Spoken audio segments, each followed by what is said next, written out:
welcome back to another episode of Bluejay Talks. I'm here with Skylar Stern. He's back from his college visit, folks. So Kendall Shade is not with us today. He's running at state cross country, so good luck to him, and good luck to all the boys around there. All right, so we're going to dive right into our first topic, which is college football. Skylar, take us away. First off, we got a big matchup tomorrow. We got the number 8 Ole Miss Rebels taking on the number 13 Oklahoma Sooners. Yes. And right here, we're just going to compare their stats. All right, so we're going to go into some big-time matchups tomorrow. We're going to go first, Oklahoma's quarterback, John Matier. He's thrown for 1,567 passing yards on 64.9, so pretty much 65 completion percentage, which is really good. The quarterbacks are pretty even, as Ole Miss's quarterback, Trendon Chambliss, he has about 1,549 pass yards with about a 62.7% completion rate. Yeah, so they're pretty dead even. So I expect that to be a very good matchup between those two. They're just, with their numbers being almost identical. And also, Skylar has some information about that Trinidad. It's like Trinidad Chambliss. He used to play for the Ferris Bulldogs, kind of a smaller school, but now he bumped up. Now he's playing for a much bigger school, so a lot of pressure on him. And I've been listening to some other podcasts recently, and they're saying that he's in the Heisman watch. That John Matier is also, so this is a Heisman level QB battle, which that'll be a great game to watch. I can't wait to watch it. We're gonna go into the running backs. Torrey Baylock for the Oklahoma Sooners. He rushed for 391 rushing yards, which is not bad. That's very good. But Skylar, Ole Miss. I personally just think Kewan Lacey has way more experience. He used to play for the Missouri Tigers. He has about 618 rushing yards on the season, so I think he's going to clearly take this battle. Yeah. See, that's just 618 rushing yards through this many games. That's really good. So I'm going to have to give Kewan Lacey the dub on that one. Let's go to the wide receiver. The number one wide receiver for Oklahoma is Isaiah Satanega with 493 receiving yards. Skylar? And for the Ole Miss Rebels, Harrison Wallace III, he has about 400 receiving yards. He's kind of a younger wide receiver, as this is his first year playing for the Ole Miss Rebels. Yeah, so then we're going to go into leading defensive player for each team. So Kip Lewis is actually the leading defender for Oklahoma with 31 tackles on the year. That's really good. Another clear win here for the Ole Miss Rebels. TJ Daugherty with 46 tackles on the season.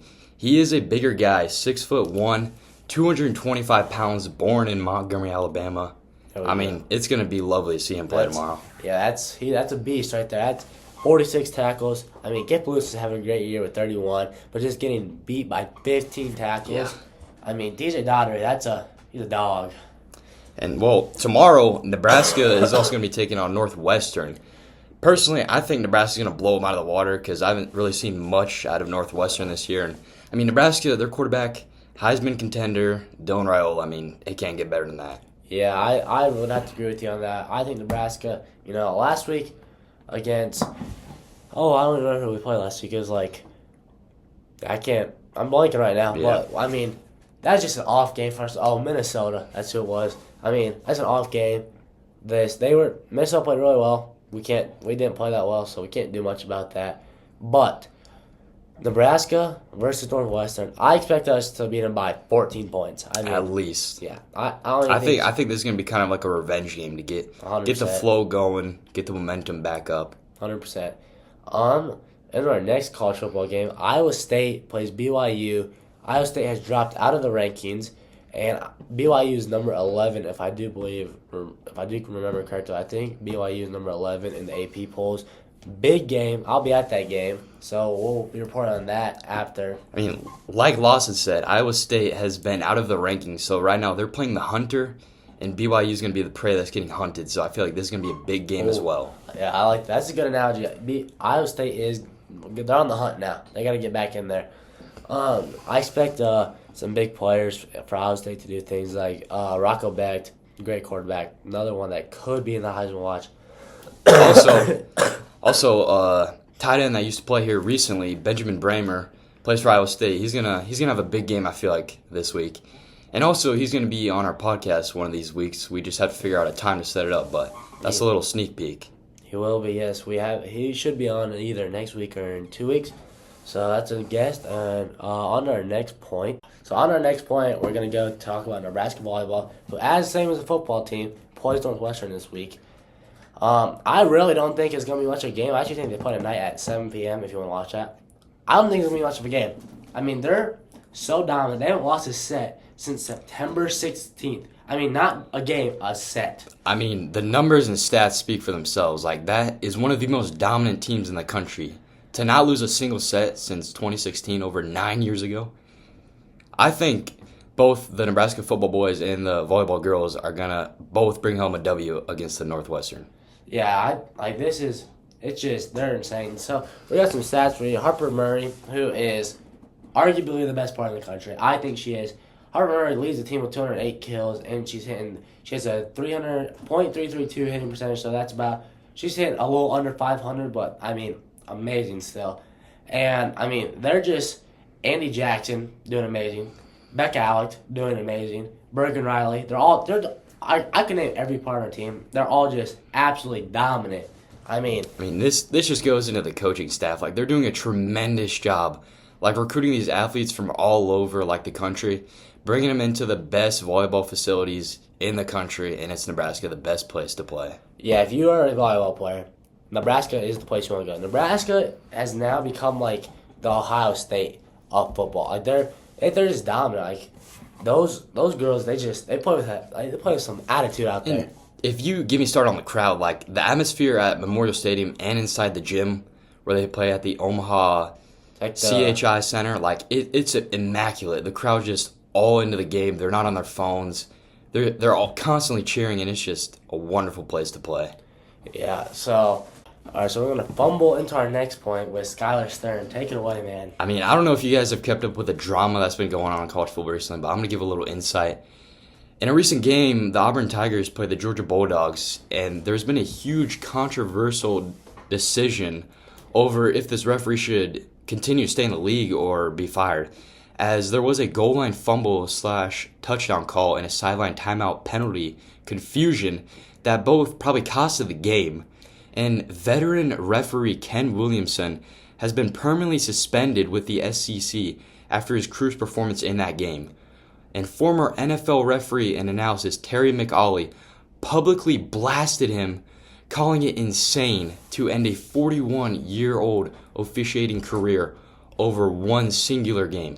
I mean, Lawson, how do you feel about this? So, for those of you that don't know what happened, George was on the goal line, and they fumbled, and Georgia's head coach Kirby Smart was called a timeout. No, I think they scored, and he's calling a time. He goes like this, and then after they upped him, they gave him the timeout. He's like, "No, I was just clapping, and so then the ref and then they're like, "Oh, so they gave him the touchdown."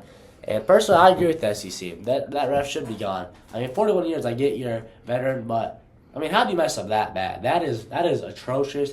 And personally, I think that's bad. I don't think he should be reffing anymore. And these games are crucial for both teams because they're both very great teams.